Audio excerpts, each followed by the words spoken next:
During my youth, I experienced a series of paranormal events that marked my life. I have always been surrounded by incredible and fantastic things, to which to this day some have found explanation. However, there are others that I keep in the deepest of my thoughts, for being quite dark and disturbing. Also, being young, I was in charge of several ranches, one of them located in Tempoal. The boss had ordered me to make a concrete tank to have water available in the plot and hydrate the cattle. For this I had to hire 3 shepherds. They were known neighbors from Tempoal. During the journey to the property, we talked about the ranch. I told them that in that place all kinds of legends circulated. Being a remote and rural community, it was common to see apparitions and supernatural beings. They, incredulous, only listened to me and laughed incredulously. During the day the work was arduous. It was very hot and we had laid the foundation for the cistern. Night fell and we retired to rest in a gallery that I had prepared to sleep and eat. That night we were drinking Corrado de Jovito, which opened our appetite and stirred our spirit of adventure. We decided to go hunting with the moonlight and the cover of the stars. I took my inseparable Marlin rifle loaded with special bullets and my belt gun. The men were armed with bottles of hot and cured water. We were sure and happy that we would find something to eat. We ventured into the mountains, and as we walked, Don Tomás, Fortino, and Bernabé told stories of elves and witches, of how they frequently appeared in those communities, illuminating the fields with their characteristic ethereal fire. They were laughing and challenging the elves. "Let a fucking elf come out so we can get him," they said with pride. We kept walking a stretch until we reached a well where people said strange things appeared. After a while, I heard a noise on the ground and I saw with surprise that it was an animal caught in a trap. When we saw it, we walked faster to go for it. We walked through the weeds and thorny bushes that began to tear our clothes. In the dim light of our lamp, it was very difficult to walk with our legs raised. At a certain moment, we lost sight of the animal and found ourselves in a small clearing surrounded by thorns and guinea grass. Looking around us, we did not find any way out of that place. Just then, we began to hear the bushes and grass moving, as if something was among the weeds. Suddenly, one of the men with the lamp stared into the bushes. He stood open-mouthed as he saw a strange figure watching him, babbling words and pointing with a trembling finger. It seemed to be a small being with a wrinkled face and skin, and small, unsettling hands and feet. It was covered with a kind of hard fur. When we saw it, we all became scared. The men kneeled and began to pray to God. Our shock was not over yet when we saw that around us, more of these little beings were moving. They were everywhere, throwing stones and laughing with small, unsettling laughs that alerted us. I firmly squeezed my rifle and had my finger on the trigger, ready to shoot, but I didn't know where to aim or what.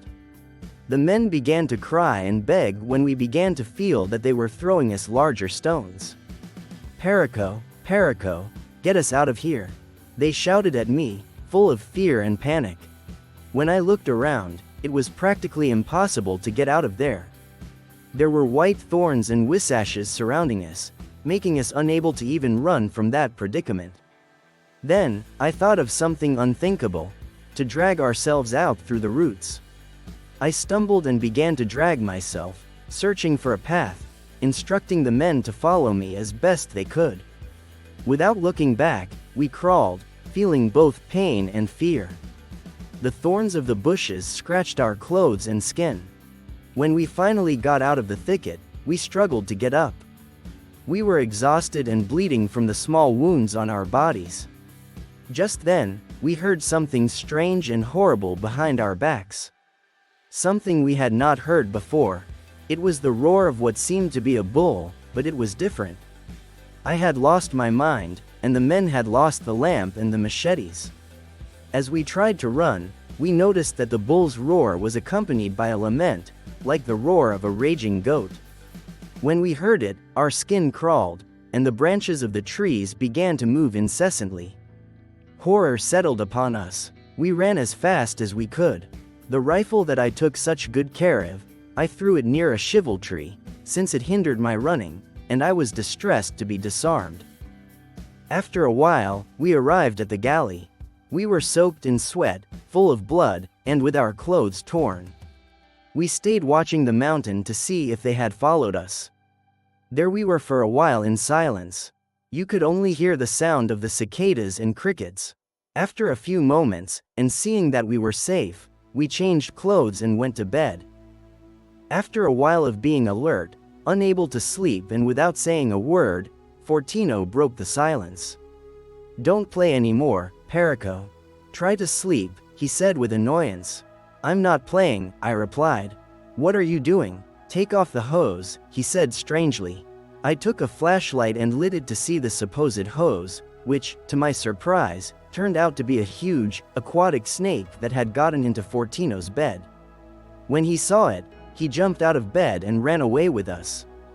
As we reached one of the corrals, bathed in darkness and moonlight, we heard a faint hissing, and when we looked at our feet, we saw ourselves surrounded by Mawakites. There were dozens of them. That completely broke our resolve, and we hugged each other, waiting for death, trembling and sweating cold. I closed my eyes, waiting for the burning pain of the snake's bites. My mind was completely blocked. I wanted to pray, but I didn't remember the prayers. A while passed. When I stopped hearing them, I opened my eyes. The snakes were no longer there, only the noise of the crickets. We recovered our calm and returned to the gallery, armed with sticks and stones. We discovered that, indeed, the mazzacuata was in Fortino's bed, but strangely, its head was crushed. I took it and threw it far into the mountain. That night no one fell asleep, and in the morning Fortino and Bernabé took the bus back to Tampico. Only Tomás stayed for 3 days, during which he could not sleep. However, he finished work and returned, but his mind had been affected. Months later, we met again at Tomás's funeral. He had lost the will to live and died in strange circumstances. Fortino was diagnosed with diabetes, and Bernabé injured his leg in an accident. That day, we recalled everything we had lived through. Fortino assured that all this was not the product of our imagination. They were not elves, it was the devil himself who chased us that night, he said with some fear. The 3 of us said goodbye to Tomás and left, and never again spoke of that event.